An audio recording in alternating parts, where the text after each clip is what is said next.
It usually takes a minute, but it'll probably catch this part of the conversation as we're going. And then I'll share the link to Facebook as well. That way people can make sure they jump on with us. Hey boys, quiet down, please. We are live. Let me grab the link. Everybody's gonna hear me yelling at my children. Ooh. That's okay. All right. Oops. Here we go. Oh, why is it doing that? It's dragging the same, the thumbnails from previous videos. It's dragging along for the next one, and I don't know why. So we'll give people just a minute to catch up with us. And in the meantime, we'll do the introduction really quick. Everybody, we are live. Welcome to the Social Hour. My name is Nicole York. I am a photographer, digital artist, and writer.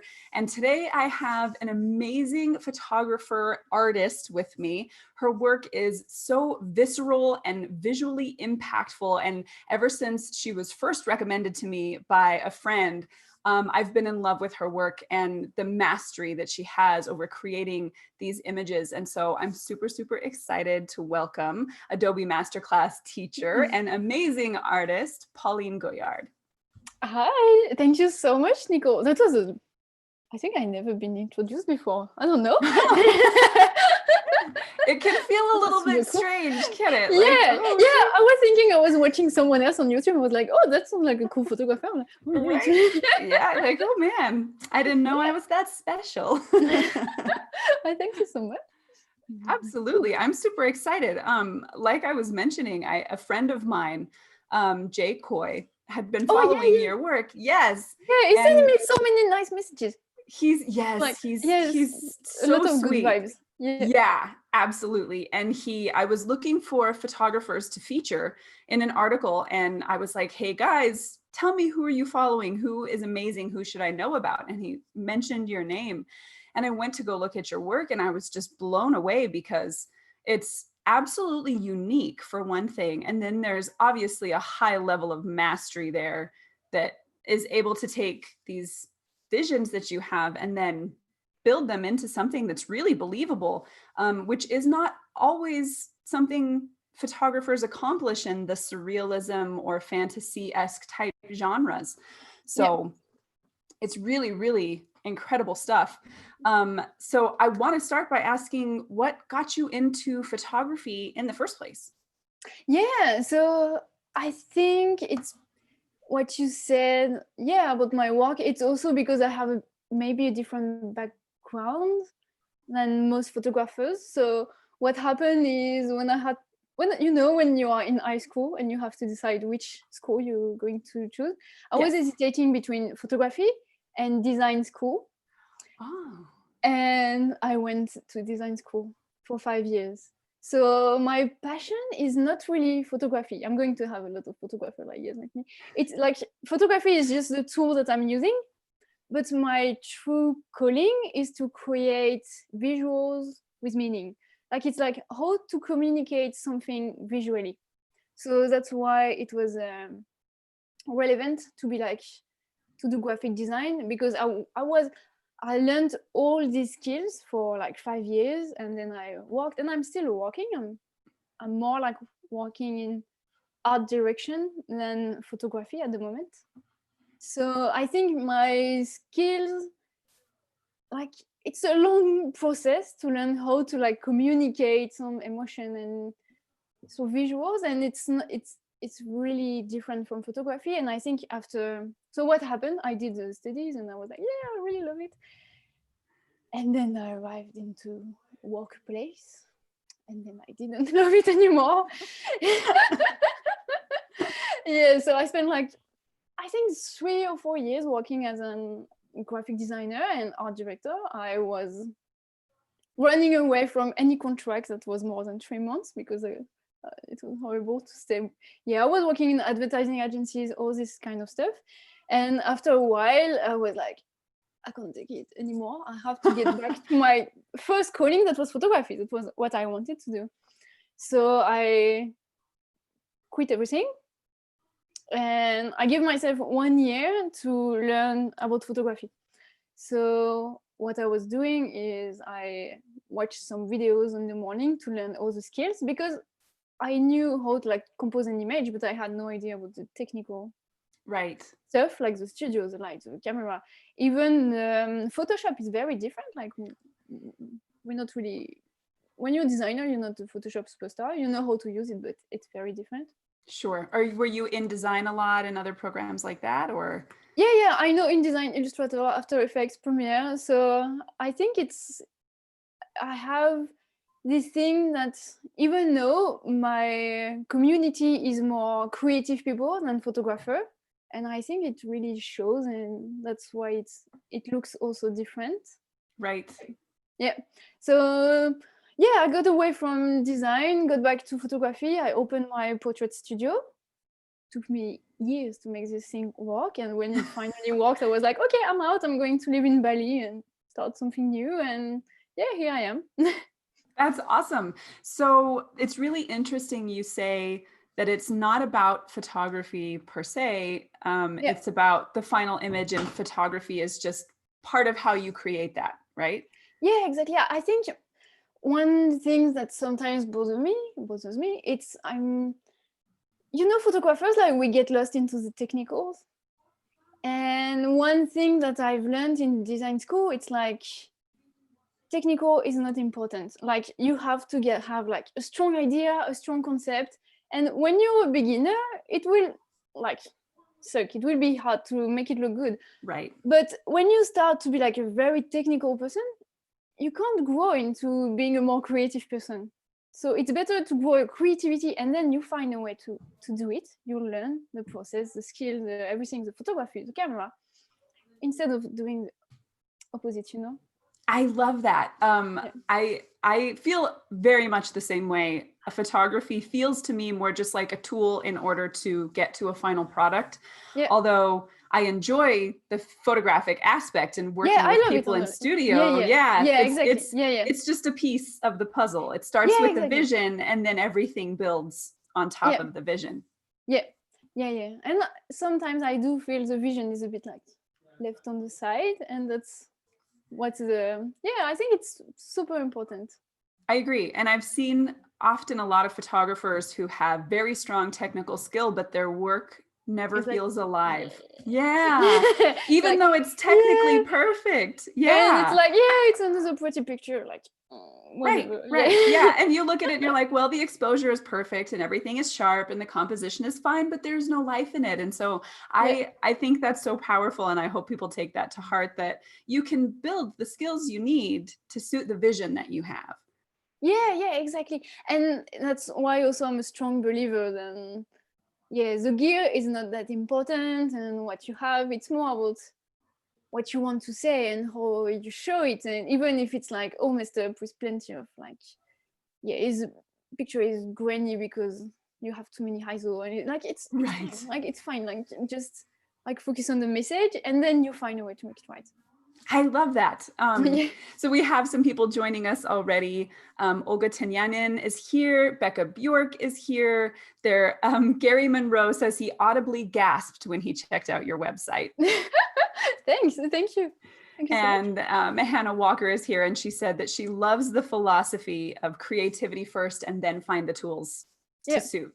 So yeah, I love that as well. And it seems to be a more common thread for people who started off in other disciplines and then found their way to photography than people who started with photography and haven't brought in any kind of multidisciplinary skills. Yeah, sure. So one thing, for example, that I think is very strong also, I've learned some like Photoshop tips from like some animator, like some people drawing. Like, so I brought this into my work, and then I've learned some lighting techniques from guys working at events, doing lights for concerts and all this kind of stuff. So you have like to, if you want to get creative, I will say something and get like I will protect you. Like, please, like if you want to get your photography to the next level, I think it's fine to look at photographers to improve your technical skills. But if you want to get creative, stop looking at other photographers and open to other field of creativity and bring them into your work, because this is what is going to make it unique and different. Yes, yes, yes, I agree. I was actually talking about that recently in some of the past interviews about taking that time to step outside of your bubble and look at other art forms and find out what they're doing and how you can take those pieces and reinterpret them into your own work. Yeah, you have a very strong, like, different universe as well. So what are your inspirations for it? Yeah, I think the wider that you pull inspiration, the more unique your work actually becomes, which is such an interesting thing. We have more people joining us. Molly is here. Welcome, Molly. So I would love for our commenters, if you guys have questions for Pauline, please put them in the comments section so we can get to them during the course of the interview. And Jay is here at last. He said your work is his favorite. So super excited that I can bring people together. So in that vein, your work all definitely has, is it safe to say that it has a bit of a dark feeling to it, a lot of your work? Yeah, of course. Like, I was an angry gossip kid. So where does that come from? That is that an aesthetic that you've always kind of loved, or something that grew as you were trying to express things, or how did that come about? Interesting. I think that's a great question. Thank you. I think it was something that I was always attracted to. Like, I connect a lot to this dark kind of, I don't know, vibe, images, movies, and all this like music. And I was always a weird kid, like in the weird stuff. So it's what I connect with. But also, I think we can get back to what we said about beauty. I think my vision of beauty is maybe I don't get touched. Can you say something like, I don't get like sensitive to like clean, perfect beauty. I think inherently, like, we are beautiful where we are messed up. Like, it's our messed up part and makes us beautiful. And I think it may be dark, but I also find like a lot of beauty in here, not especially my work, but the other things as well. So yeah, I think you can just try to look pretty, or you can try to look pretty and interesting and deep and emotional and show your vulnerability, and it's so, it's much stronger. I agree. I think I also bring a lot. I also bring a lot of myself in it. So sometimes it's a way to, sometimes, like, no, most of the time, like, my best image is probably creating those things is a way to process some negative emotions, some super strong, hard emotion. They're inside. I don't know what to do with them. Instead of like laying on the bed and cry for, I try to like put them into a visual, and then when I see them like this and not stuck inside anymore, and I even see like some beauty in here. So it's very sympathetic. So it helps you kind of process those things, almost like putting a face to it, right? Where you can see it and recognize it for what it is. Yeah, and then you can just look at it and you're like, yes, it was a bit messed up, but there was like a form of beauty there that I didn't know when I was experiencing it. So I think that's super powerful here. I agree. When I was talking to Kelly Robitaille a few interviews ago, we talked about that beauty in the darkness that so many people can't recognize. For some reason, all they want to see is things that are pretty, and they fail to recognize that there's beauty and power there if you understand what you're looking at. And it's also about embracing the vulnerability.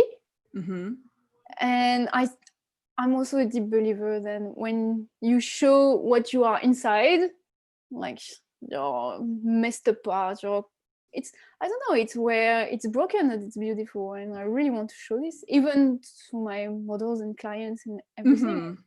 It's like I want to show that the beauty is not about like being perfect. It's about Right. being messed up and broken and having traumas. It's okay. Like at the end of the day, it brought you some beauty, and it's good. Yes, agreed. There is something very special about the ability to be vulnerable. I think that helps us connect with other people Yeah, because they realize we're human. yeah. Agreed. So we have our first question come in from Jay. Your editing techniques are very unique. What are your favorite tools to use to achieve them? For example, in your amour image. Yeah, so as I was saying, I think this technique I've learned being with an animator that showed me Mhm. like how he was using Photoshop to do like, so he was doing only drawing. It was his specialty was to draw. And I saw how he was doing it, and I was like, oh, that's cool. So my technique, you're going to love it and hate it at the same time, because we'll be okay. Everyone is looking for an easy way out of Photoshop. You see what I mean? Like, how Yes. do you do it? I'm using only the brush. Mhm. It's just like painting over the picture. So it's so easy and so hard at the same time. Like, Yeah. I was thinking of maybe like, I kind of want to teach it, and at the end of the day, it's like, yeah, press B and paint on your picture for 16 hours, you know. So yeah, there is Yes. a process to it, but at the end of the day, it's a lot of like observing, understanding shadows, light, and I don't know how to draw, so everyone can do it probably. That's really interesting. And I agree. I think a lot of times when we look at people's work we admire, we're really hoping to find the kind of tips and tricks that it takes Yeah, to make work that is the same, when what you actually need is just to spend time with the tools and figure out what works for your yeah, vision. it's more like learning the craft, Mm-hmm. and learning the craft of spending the time to try to fail to, of course there are some techniques, and I'm happy to share with you if you are interested. Like, I'm more than open to share this, but it's very simple. It's like the brush. And so are you then, when you're brushing, are you going back to, so you're, this is a lot of times making connections and almost like it looks a lot of time like the skin is being moved or removed or Yeah, yeah, connected, and that is all brushwork. yeah, yeah. So sometimes I also do it. What I want to say as well is I start with the photography that is the most like, that I don't have to Photoshop. Right. So the light is good, the texture is good, the color is good, everything is good. So when we start, there is no crazy editing work to do. It's like the base is already here. And when, like, for example, with the picture Jay is talking about, it's like this couple that is like blending together. Right. So it was two girls. So they were really here, they were really hugging, and I covered them with white clay. Mm-hmm. So what's happening I noticed when I was doing self-portraits, for example, and when the skin was like too clean, Mm-hmm. it was really a struggle to make it like into this weird twisting thing. I don't know, Sure. to bring back some texture. But Yeah. when I have clay, like something is already happening in here. So it's Mm-hmm. easier to take, like, I don't know, you start from a shadow and you just pull it out, or it's already like it's wet, or you see what I mean? Mm-hmm. I'm not Yes. creating so much. I'm adding on something that was like, yeah, it's wet, it's white, it's already a lot going on here. Yeah, because it's really, really difficult to replicate Yeah, clean skin texture. That's, it's really tricky to do that. yeah, sure. Yeah. So, and just, I think I invite you also, photographers, to think about when they shoot something, what do they need? So I will never, ever, ever shoot something on a white background that I will transport into black. You know, like, it doesn't make Mm-hmm. sense. So there's not like, my Photoshop is not crazy. I assure you, it's not crazy. It's just it's just bringing the images like forward, Mm-hmm. but it's not like doing something that it does not make sense to be here. Like I would never change, like I can't say never, but I would never take like a pink dress and make it green. Gotcha. I would take a green dress, you know? Right. So get everything as right in camera as you can. Yeah. Right. Yeah. That makes perfect sense. I will like keep the light relevant. Like light is super important because so what's happening also is our eyes are so used to see the reality. Yes.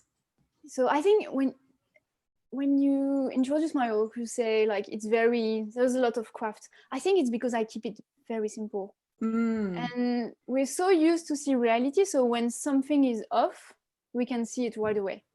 Sure.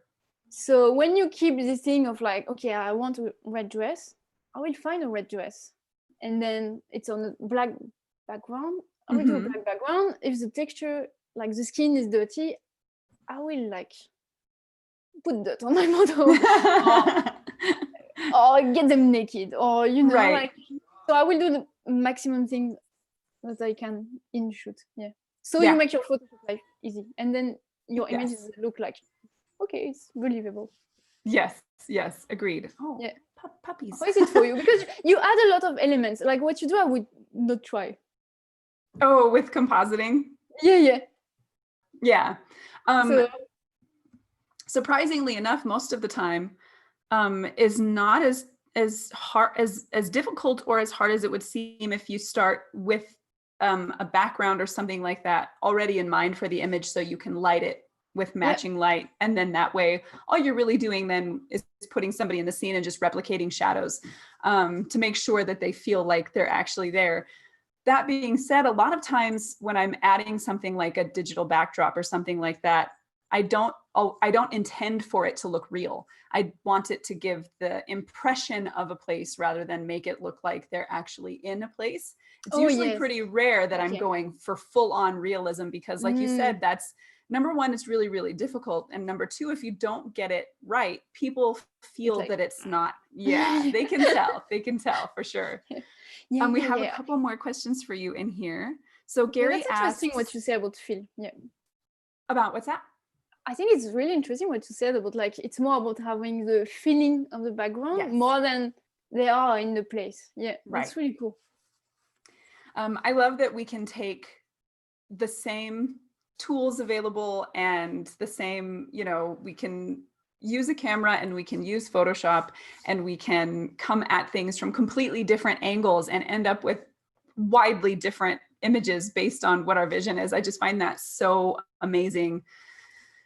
It's such a great field. Yeah, sure. And so wide and so different. So Gary asks, are you essentially painting rather than doing a bunch of digital editing? Oh yeah, I'm painting mostly. Yeah. Then I also do like the colors, you know, all this stuff. Like I do all the photography, like usual process, like color adjustments and things like that. Yeah. So of course I do take a lot of time doing it, but that said, like when you see my edits, I think what's taking me a lot of time is the painting thing. Yeah. Right. Yeah. That makes sense. And then Hannah asks, when you have a creative vision, when does the color palette decision come into play? Oh, that's a good question. I think it's so when I have a creative vision, I think we need to talk about where to find ideas. Oh, let's do that. Because I don't know how it is for you, like how you find your ideas, because you're very also into fantasy and surrealistic world.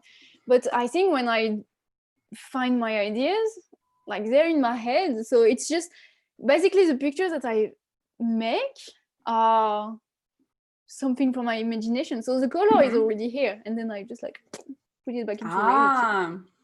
So you don't, when does the image, so sometimes I have an image pop into my head complete, right? Like it's there and I'm like, oh, I have to make that.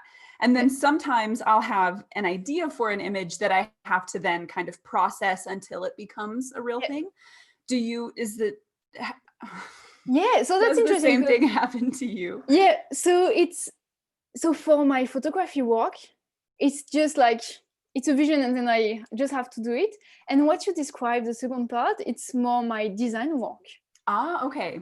Yeah, like it takes me like a lot of energy to find the color palette and everything. I don't have like the vision. I'm just like twisting things around and trying, and I have a global feeling and idea, and it's like taking me, yeah, and it's an exhausting process, like It is. exciting, It but it's is. also like very like, yeah, I will find a way to communicate this thing, you know? And Right. then, so I understand both, but for my photography, it's very much like vision that I just make. I'm like, oh yeah, That I makes saw sense. this cool stuff the other day and I just want to show it to the world. Right.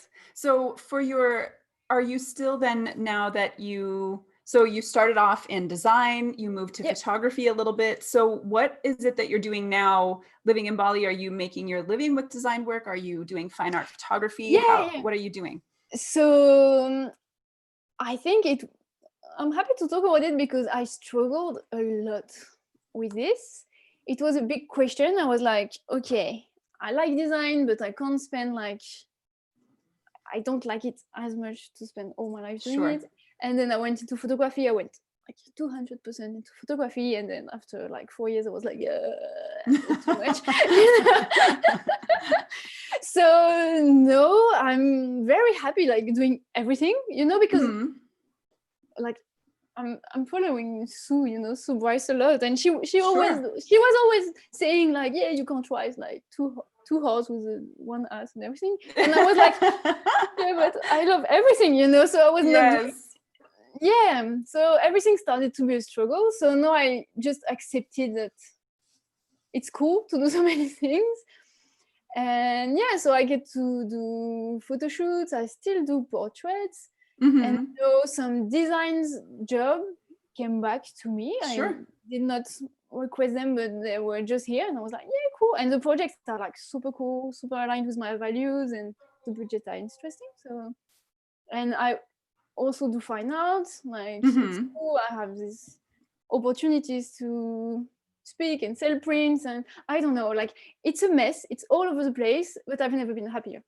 I'm so glad that you said that. It gives me Yeah. hope because I am very much the same. I am an author, so I'm in the middle. On the last book of the series that I've been writing.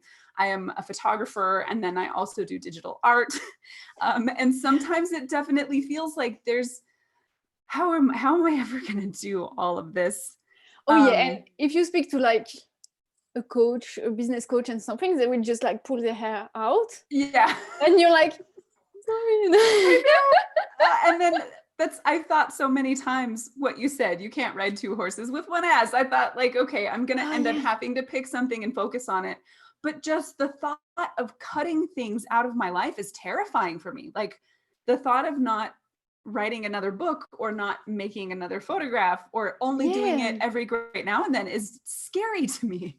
Yeah. And I think it's also like, for me, the scary thing is not to put them away. It's more like to do just one thing. Yeah.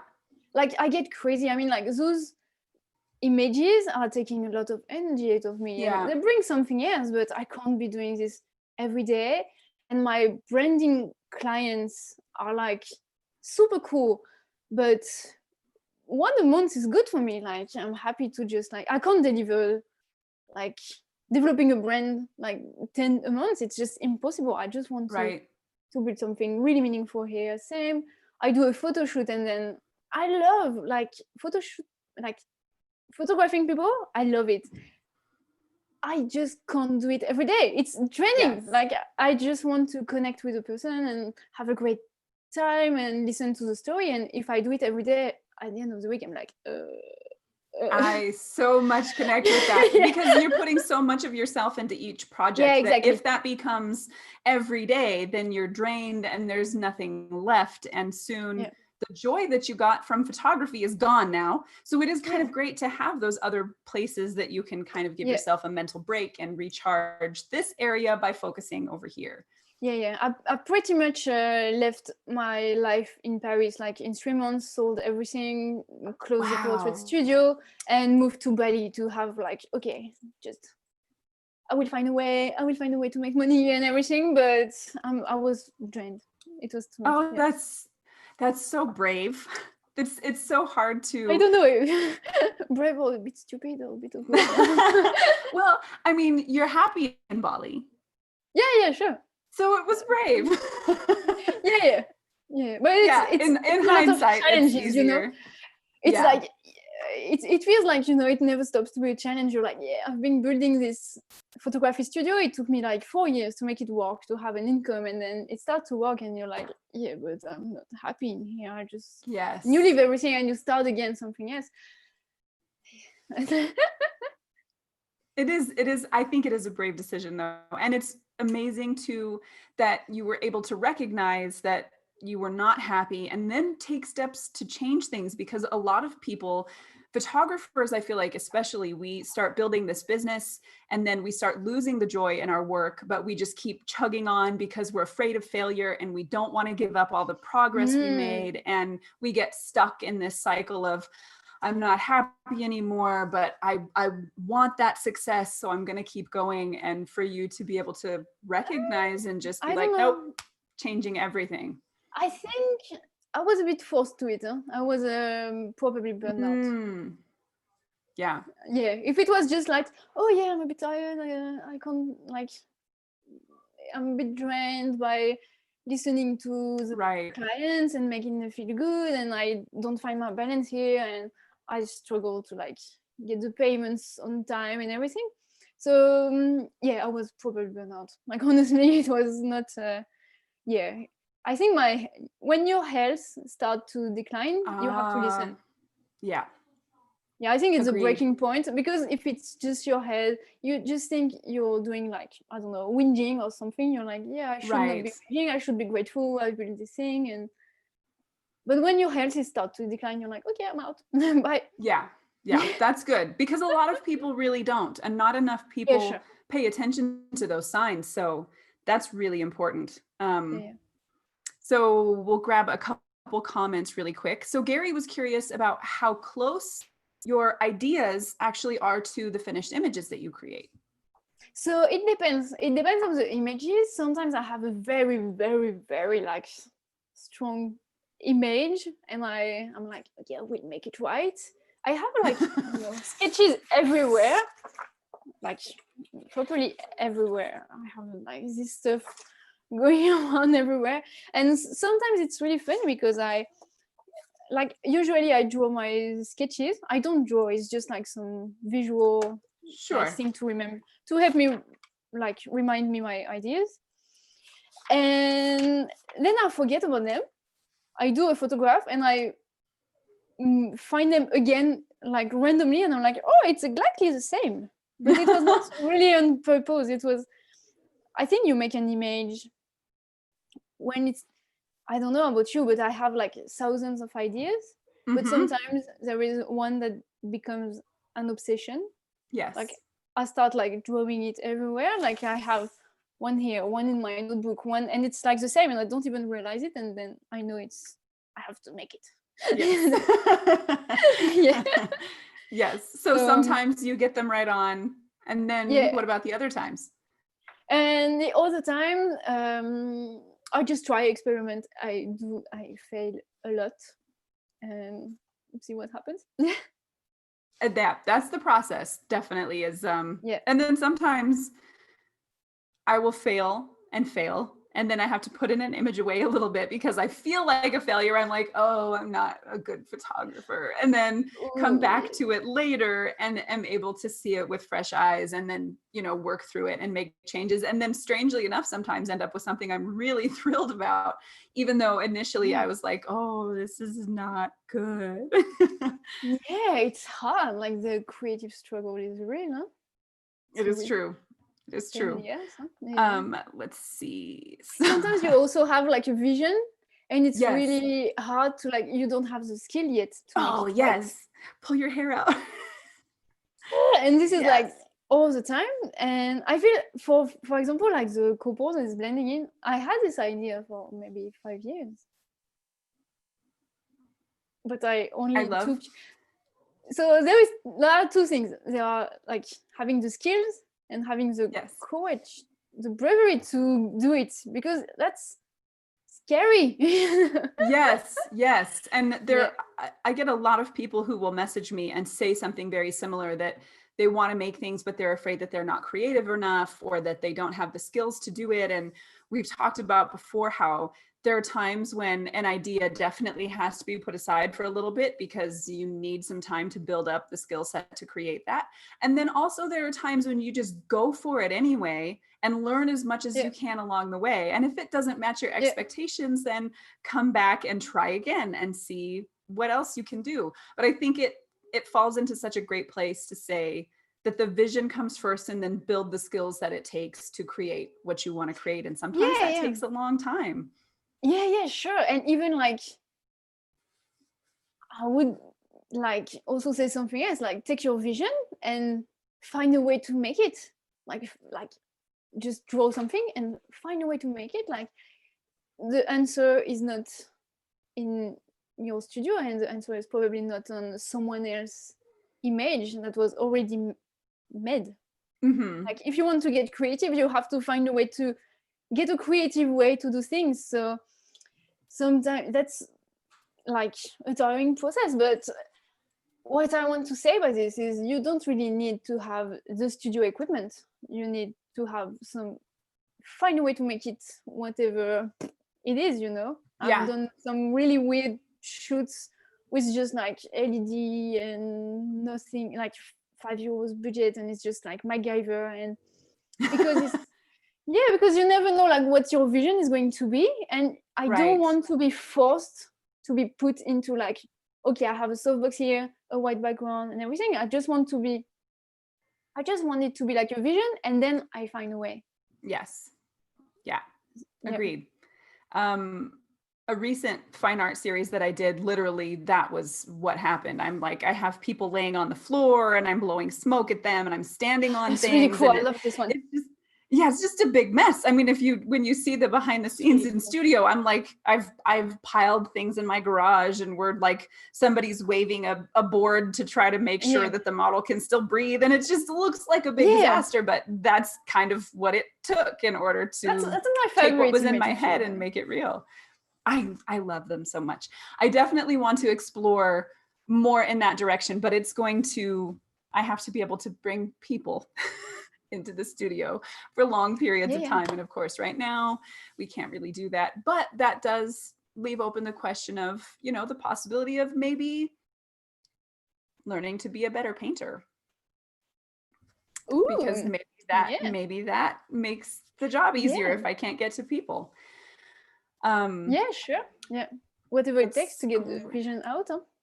Right, right. Like and that's such a good point, because even as a photographer, that doesn't mean that you have to be tied to photography for everything that you do or everything that you create.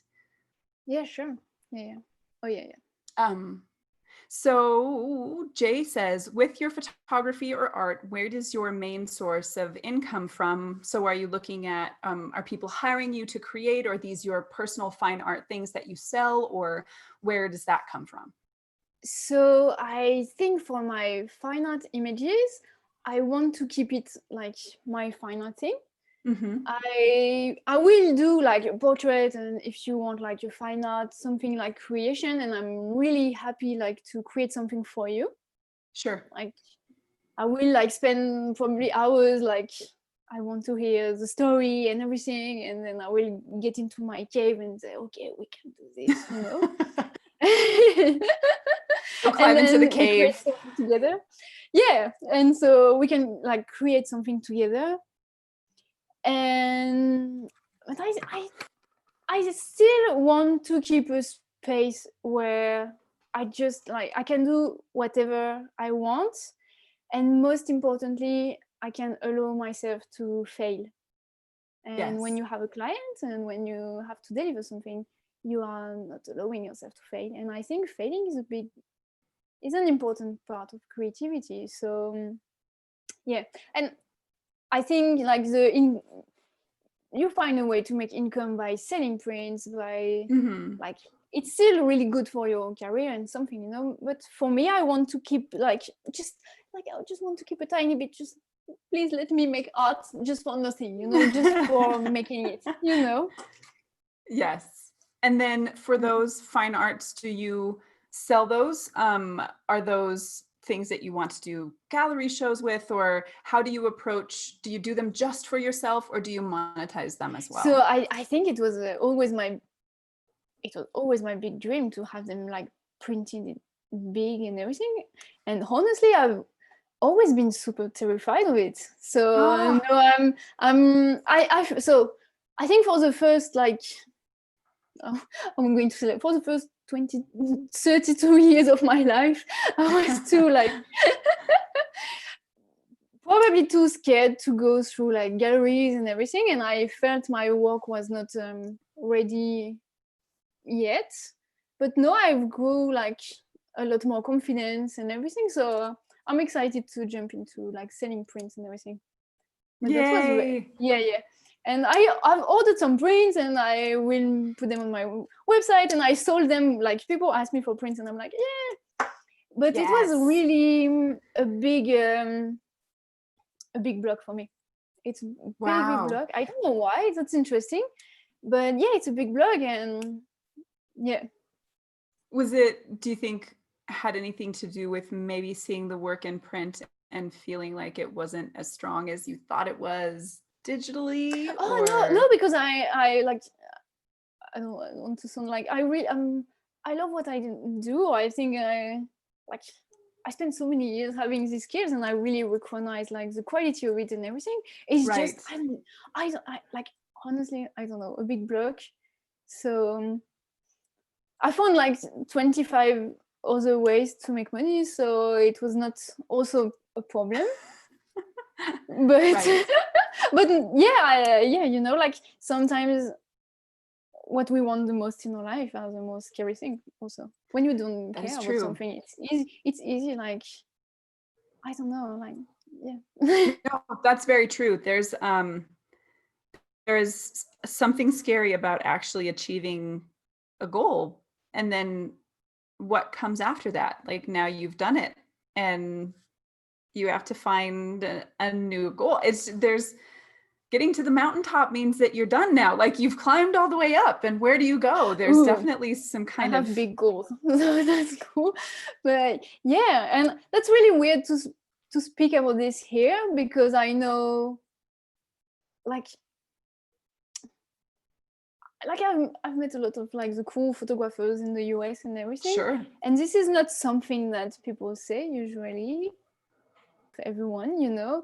But honestly, like yeah, I'd rather be honest and transparent and vulnerable than saying like I don't want to say I'm really cool and I sell like thousands of dollars every month in prints. Like I make my income, I have my living doing like photography, portraits, branding, design, and everything. But for now, this is like not something. Yeah, so I don't know.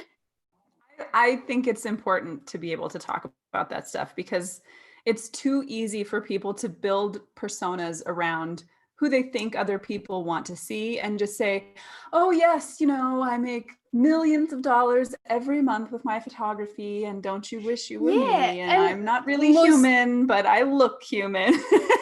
And that makes it so exactly hard for so everybody who wants to that be makes it there.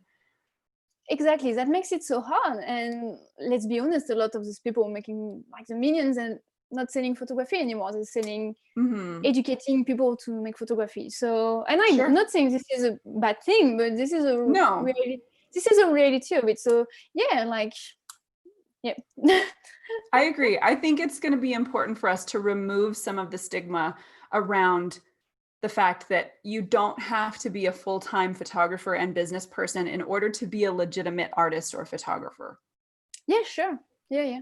And also, as I told you, I love doing like so many things. So Hmm. that's cool. And I'm feeling really, really blessed, like especially during confinement. Like I know it was super hard.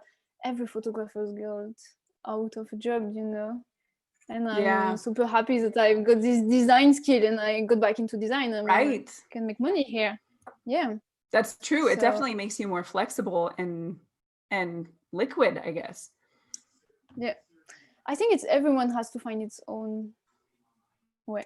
Yeah, True. its own Very way. And true. yeah, as much as So I want to sell art, I'm on my way. right. Yeah. If you're living your life on your own terms, that's the most important part. Yeah.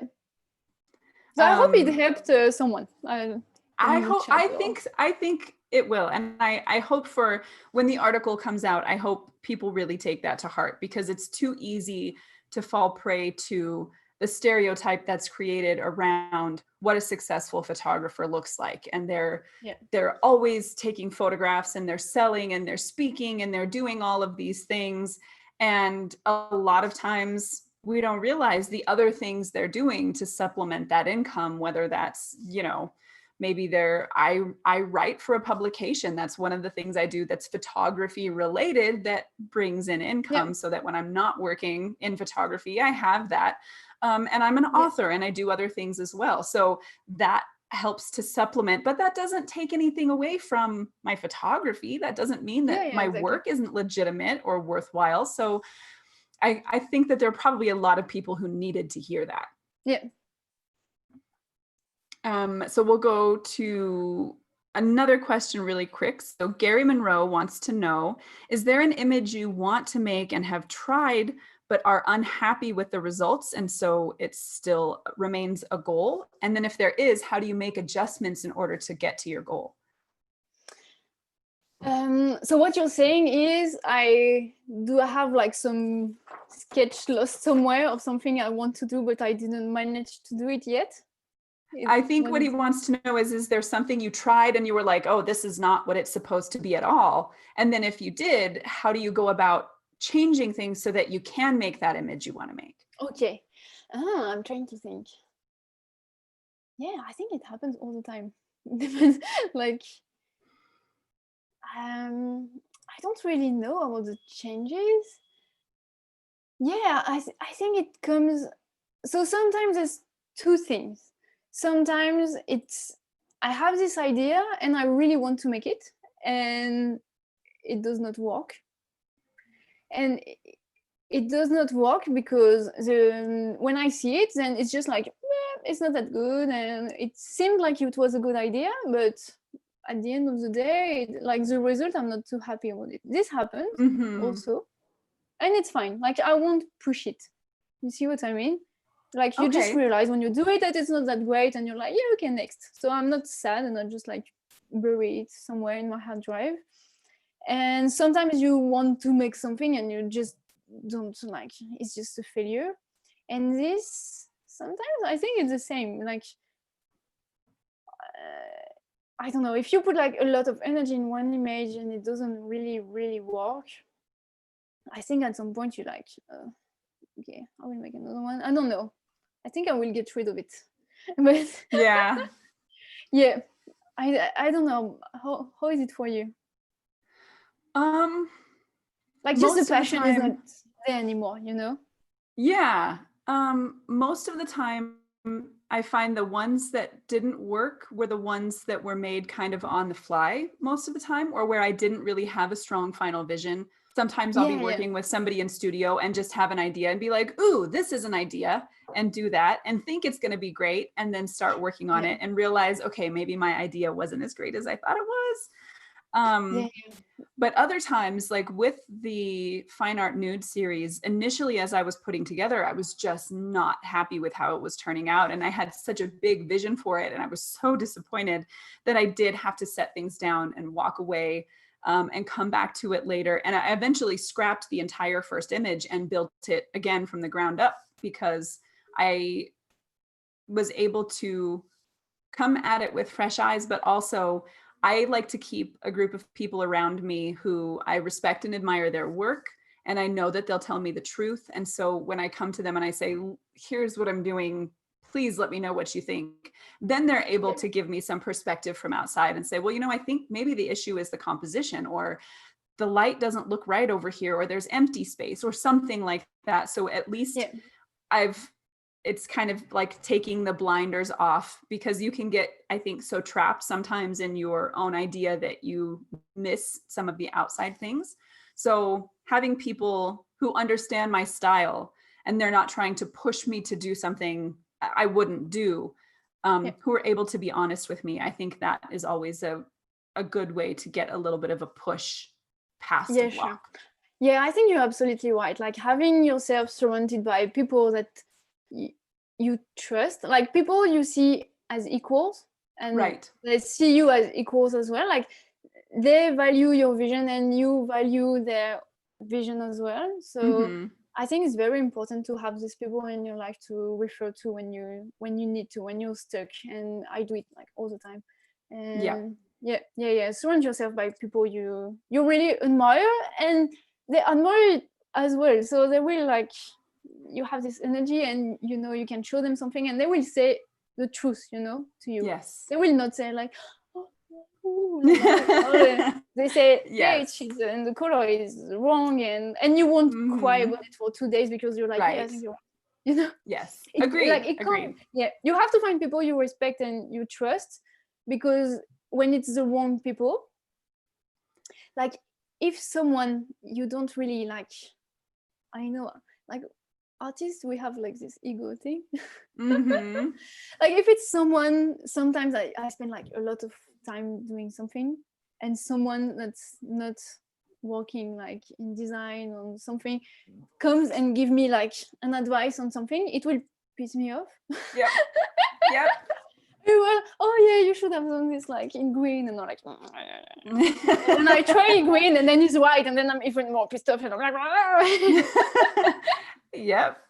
Yep. so it's easier when like you ask some person that you really, really value their opinion, and they put the work to get this vision and Yes. everything. So it's Yes. easier for both of you. Agreed. And they have your best interest at heart, whereas a lot of times somebody else who gives you advice that's unsolicited might be trying to pull you down or make you question yourself, or they might have ulterior motives and you don't know what those are. Oh yeah. Unsolicited advice, I like you. No. Yeah. I'm like, oh no, I don't need your advice. Thank you. Bye bye. Thanks, but no thanks. Goodbye. Yeah. I get this a lot. I do work in co-working spaces, and I'm like, thank you, but I don't care. Yeah, I'm gonna do my own thing. Thanks very much. Also, I love that the idea that sometimes if an image is not working, it's okay just to scrap it and be like, meh. It wasn't worth it. Yeah, it's like you've done everything, like if it's not working, it's not working. I just let it go and do something else. Yeah, I think that's something photographers have a really difficult time with, because we get so attached to our visions and those are our babies. And so we're afraid to be like, you know what, sometimes it doesn't work. As an author, that's something writers are very used to. We're used to the fact that sometimes you can write a whole book and the book is crap. There's just no saving it. And you have to be like, blah, goodbye book. Okay, so do you think it's something with photographers? I never realized this.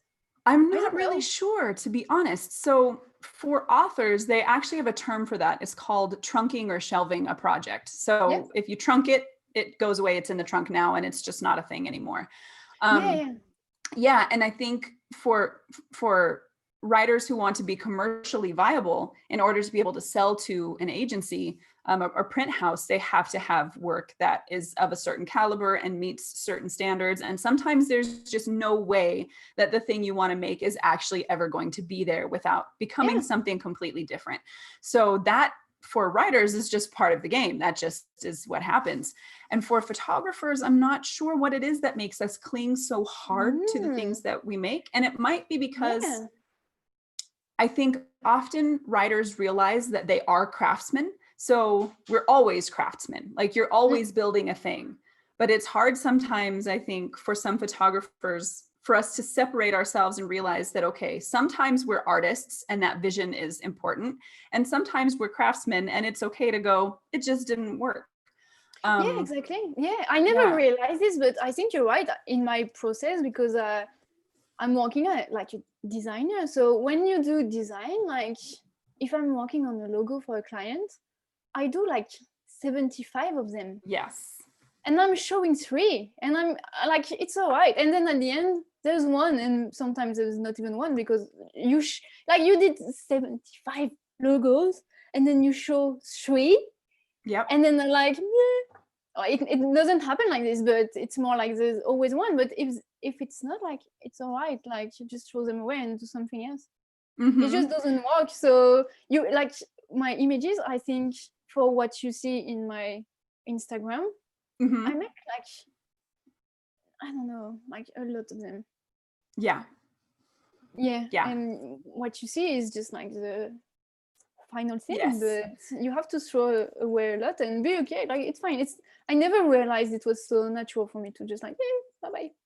I think, and maybe that comes from your design background, where like even as I have been rebranding my website, I was going through and trying to put some logos together, and I had like a million of them before I came to one where I was like, okay, I've played with this enough now and realized what worked and what didn't work, and here is the final result.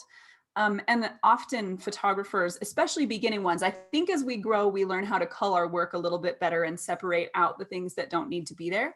But often with beginning photographers, when they reach out and they're like, would you look at my portfolio, or would you look at my website? And the thing I can say to them most often is, you really have to decide what to show. Not everything deserves to be shown to the world. So you probably need to get rid of most of what's on here and decide, you know.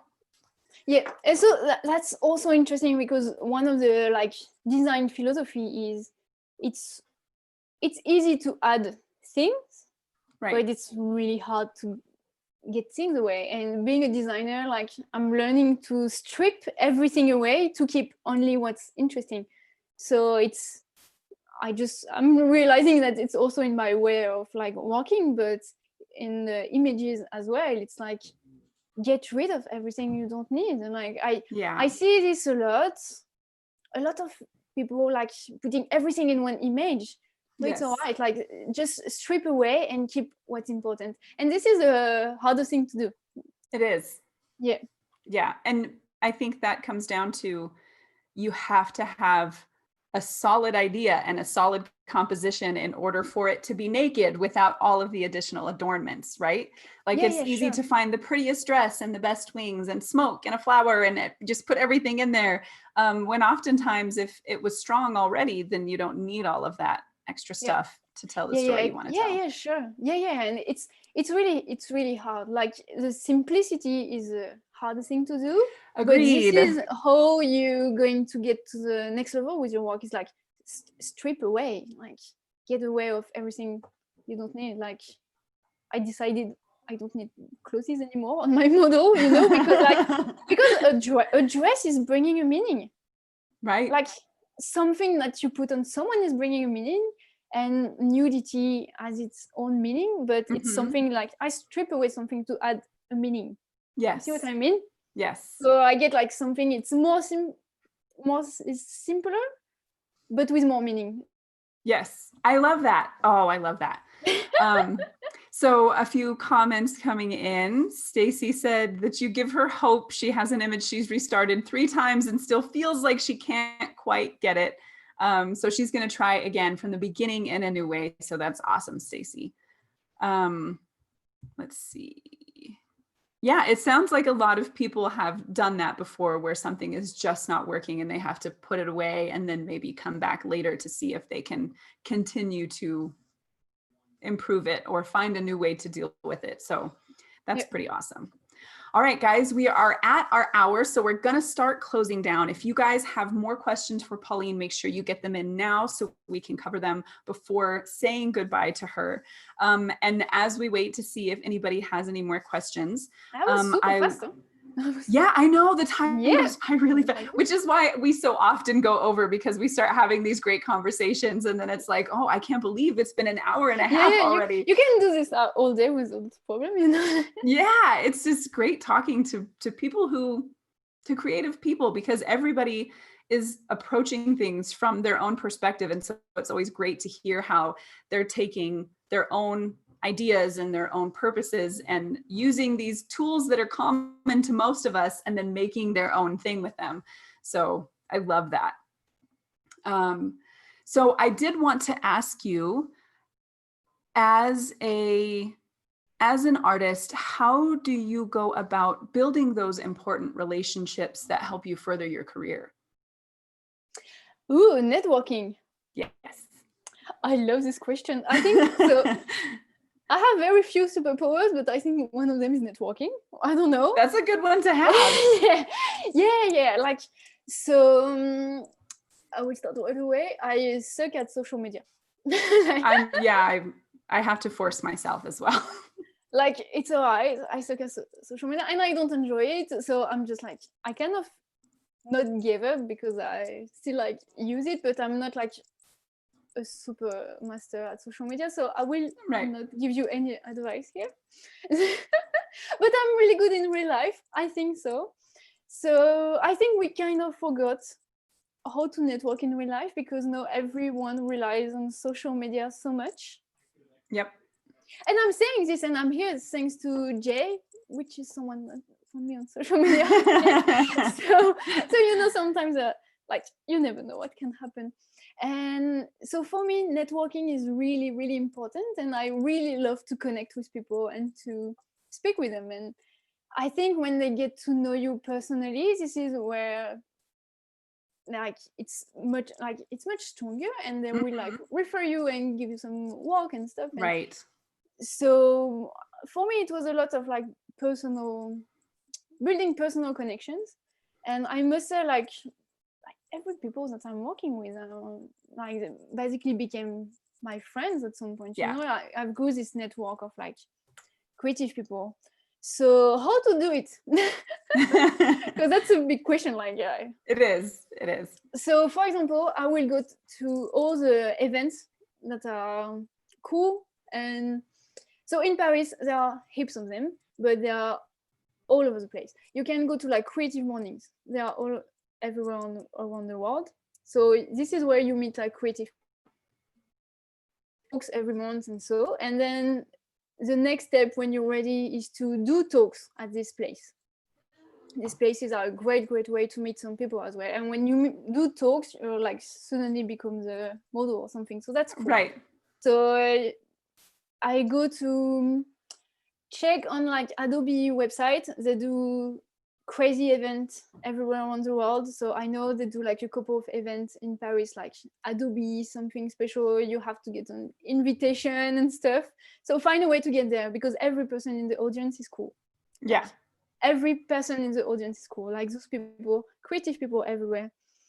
When I want to meet someone, like I had this idea. I will give you an example.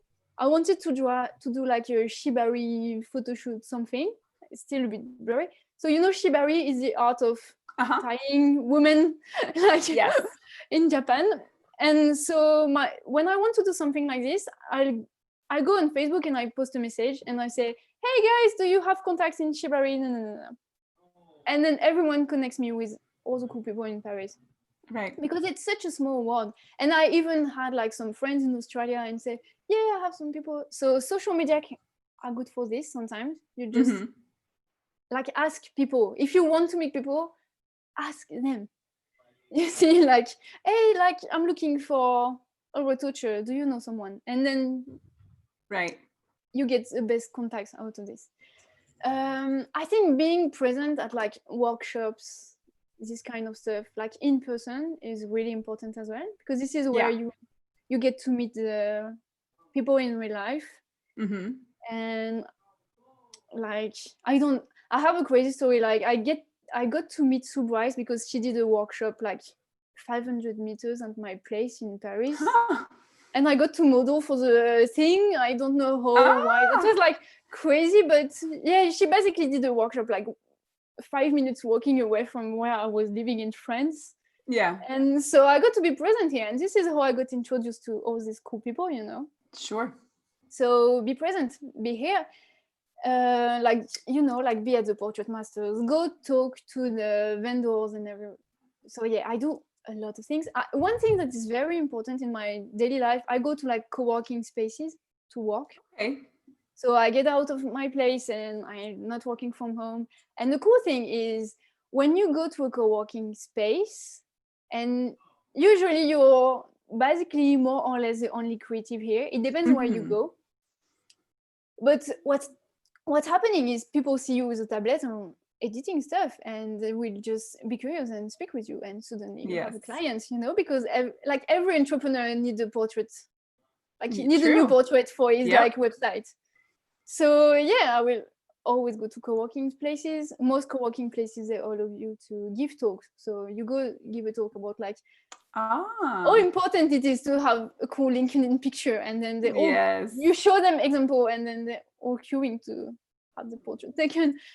What else? That's a lot of work. Yeah, that's fantastic though. I'm always trying to encourage people to network, because some of the biggest jumps I've seen in my career and the work I do have been after times where I've got to be around other creatives, or got to meet people outside, my current group of friends, or been introduced to amazing people. So yeah, exactly. And then it's a small world, because everyone, like when you get there, everyone starts to know each other, like I was like last year I was part of the staff at the Portrait Masters in Phoenix, and then I was holding the photo booth just in front of Pratik Naik, and then he started speaking with me, and then suddenly you're friend with Pratik, so Yes. it's just like And it's funny that you mentioned that, because Jay said Pratik introduced me to your work after he met you at Portrait Masters. So his knowledge of you actually started with you networking with Pratik. So that's really, really cool. So yeah, so speak with people.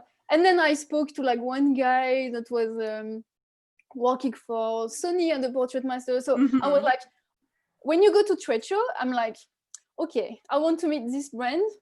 Do I know people who know some people that are working for this brand? So I was like, hey, do you know someone who can introduce me to the Sony guy?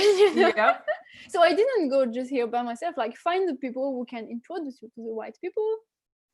And yeah, and the Sony guy introduced my work like to Brooke Shedden. And so it's like a network, but when you yes, be here, be in person, be yourself, like honestly, I'm the same person with everyone. So yeah, connect with people that you like. I know that was a big chunk, but basically there are like co-working events, like be everywhere. Agreed. Be nice. That is fantastic. Yeah, and don't be a dick. That's kind of the rule. Yeah, be nice. So let's see. Last question then before we finish. Hannah wants to know, if you had to pick one photo that you have done that represents you as an artist, which one would you pick? Ooh, I think at the moment it will be the printing. The one with the girl like screaming and yes. Yeah, I think it would be this one, because it was very connected to, like, it has everything that is important to me. It was very connected to who I felt at the moment. Yeah. And yeah, I think the craft is here, and it's, I don't know, I just feel connected to this one a lot. And yeah, hopefully there will be like some other next one, but yeah. That's awesome. Right on. So that is the last of the questions from our viewers. And then, as a kind of way to say goodbye to the live stream, I've been asking people, what is your why? So what is it that motivates you to make imagery? Ooh, that's a really good question. Oh, I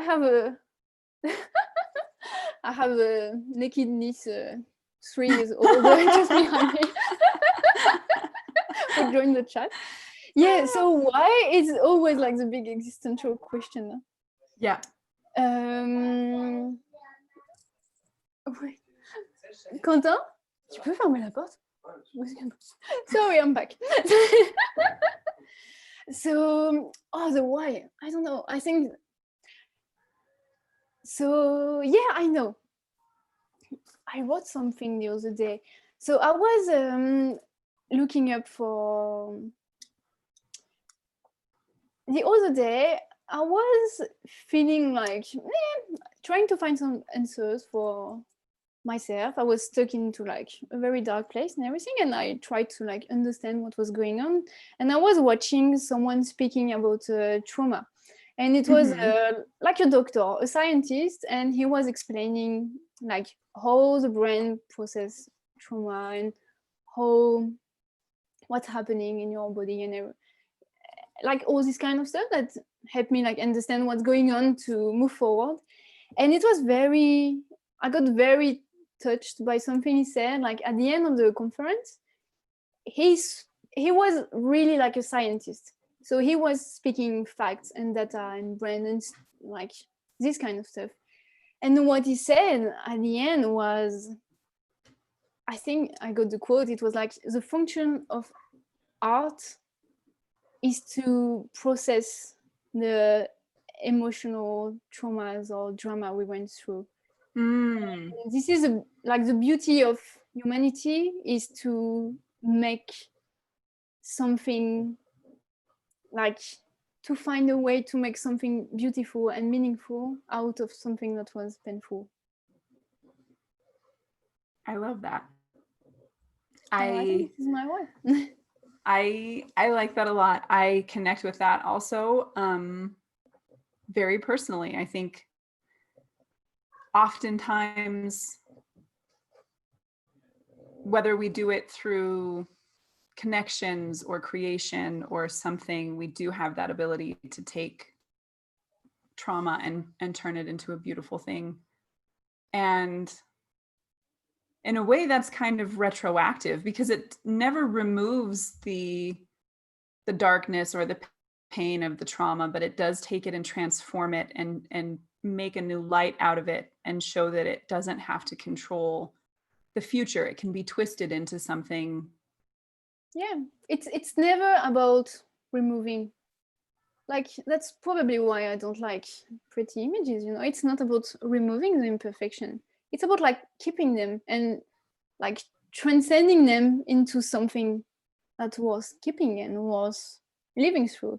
And yeah, I think this is what I love about doing portraits and photographing other people. It's like bringing this to them, bringing this vision of like they have this twisted vision of themselves, and you just transcend it and show beauty. And I don't put makeup and I photograph naked people, you know. So it's like it was there all along. It's just like, yeah, see some beauty out of it, and that's super powerful. That's it is what human being does. And also I struggled a lot about understanding the value of making art, and I think no, I don't struggle at all anymore. Like, I see, like, we get into confinement and some people say, like, some people feel a bit like left apart and like, yeah, I don't have like an important job, you know, like I have to stay at home and do nothing.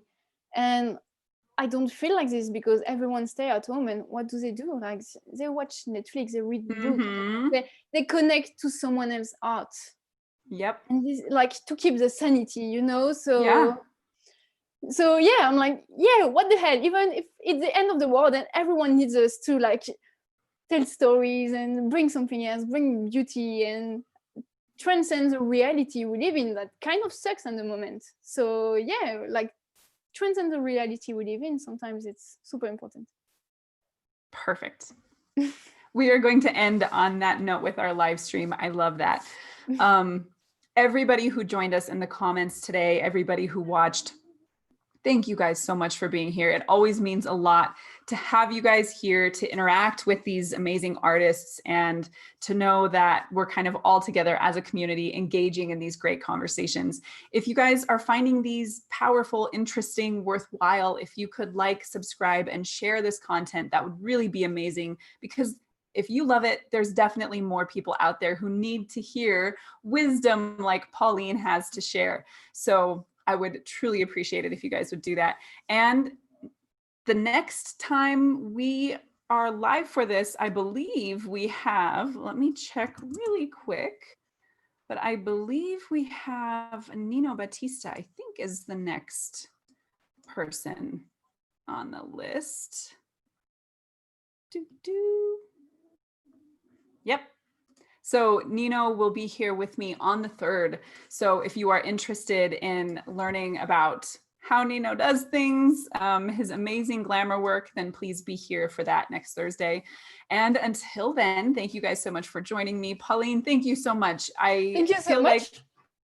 So much was affirmed in talking to you. And I definitely feel like you're a kindred spirit, because doing additional things outside of photography is not always something that photographers have in common. And so it's nice to know that you're not alone. Or they don't say it because they're like, yeah, I'm talking about photography, I should speak only about photography. Right. But now we know. And the more of us that talk about it, hopefully the less stigmatized it feels. So oh, yeah, sure. Oh, thank you so much.